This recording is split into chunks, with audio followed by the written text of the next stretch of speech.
Darshan sir ಬಗ್ಗೆ ತುಂಬಾ ಆರೋಪಗಳು ಬರ್ತಾ ಇದೆ, ಅದರಿಂದ ನಿಮ್ಗೆ ಹೇಳಿ ಇಷ್ಟಪಡ್ತೀರಾ? ಸರ್, ದರ್ಶನ್ ಸಾರ್ ಅಂತ ಹೇಳಕ್ಕಾಗಲ್ಲ.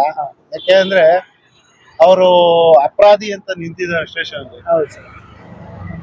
ಅವ್ರು ಮಾಡಿರೋ ತಪ್ಪು ಯಾರು ಮಾಡ್ಲಿ, CM ಮಾಡ್ಲಿ, PM ಮಾಡ್ಲಿ, ತಪ್ಪೇ. ಅವ್ರನ್ನ ತಗೊಂಡೋಗಿ ಶಿಕ್ಷೆ ಕೊಡಿಸ್ಬೇಕು. ಅದು ಪಬ್ಲಿಕ್ ಡಿಮ್ಯಾಂಡ್. ಹೌದು ಸರ್. ಯಾಕೆ ಅಂದ್ರೆ ಚಿಕ್ಕವ್ರಿಗೊಂದು ಕಾನೂನು, ದೊಡ್ಡವ್ರಿಗೊಂದು ಕಾನೂನು ಬೇಡ, ಯಾರಿಗೂ ಬೇಡ. ಹೌದು ಸರ್. ಯಾಕೆಂದ್ರೆ ನಾವು ಒಂದು ಡೆಮೋಕ್ರಸಿಯಲ್ಲಿ ಇರೋದು ಹೇಗೆ ಅಂದ್ರೆ ಬೆಳಗ್ಗೆಯಿಂದ ರಾತ್ರಿವರೆಗೂ ಸಂಪಾದನೆ ಮಾಡ್ಕೊಂಡು ತಿನ್ನೋದು. ಯಾರೋ ಬಡವನ್ ಕರ್ಕೊಂಬಂದ್ಬಿಟ್ಟು ಒಬ್ಬನೇ ಮಗ ಅವ್ರಿಗೆ ಅದನ್ನ ಕರ್ಕೊಂಬಂದ್ಬಿಟ್ಟು ಹಿಂಗೆ ಹೊಡೆದು ಇದು ಮಾಡೋದು ತುಂಬಾ ತಪ್ಪದು. ಅದು ನಾವು ಖಂಡಿಸ್ತೀವಿ, ತಪ್ಪದು. ಯಾವ ತರ ಶಿಕ್ಷೆ ಕೊಡ್ಬೇಕು ಅಂತ ಅನ್ಸುತ್ತೆ ಸರ್ ನಿಮಗೆ?